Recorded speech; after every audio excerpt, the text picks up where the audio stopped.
సంగారెడ్డి జిల్లా పటాన్చెరు పట్టణ పరిధిలోని ఇన్కార్ లేక్ సిటీ దగ్గర ఉద్రిక్త వాతావరణం ఏర్పడింది. తమకు రావాల్సిన ప్లాట్లను అప్పగించకుండా బిల్డర్స్ కాలయాపన చేస్తున్నారంటూ కస్టమర్స్ ధర్నాకు దిగారు. యాజమాన్య వైఖరికి నిరసనగా ప్లకార్డులు పట్టుకుని నినాదాలు చేశారు. 2019-2020 సంవత్సరాల్లోనే ప్లాట్లు కొనుగోలు చేసినప్పటికీ ఇప్పటికీ వాటిని తమకు అందజేయలేదంటూ బాధితులంతా ఆగ్రహాన్ని వ్యక్తం చేస్తున్నారు.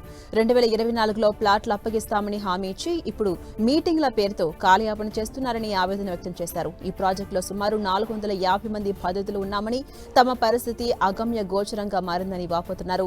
తాము కొనుగోలు చేసిన ప్లాట్లను వెంటనే అందజేసేలా చర్యలు తీసుకోవాలని రాష్ట్ర ప్రభుత్వాన్ని కోరారు బాధితులు.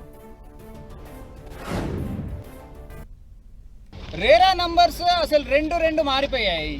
ఎందుకు మారాయి ఏంటి ఎవరికి తెలియదు. వాళ్ళ ఇష్టమే. దాని తర్వాత 2023 December actual hand over date both tower A tower బికి హ్యాండ్ ఓవర్ ఇవ్వాల్సింది. కస్టమర్స్ కి ఫోర్స్ చేస్తున్నారు రిజిస్ట్రేషన్ చేసుకోమని. రిజిస్ట్రేషన్ చేసుకుంటే ఒక్క ఫ్లాట్ కూడా రెడీ కాలేదు. టాయిలెట్స్ లేవు, వాటర్ లేదు, ఎలక్ట్రిసిటీ లేదు,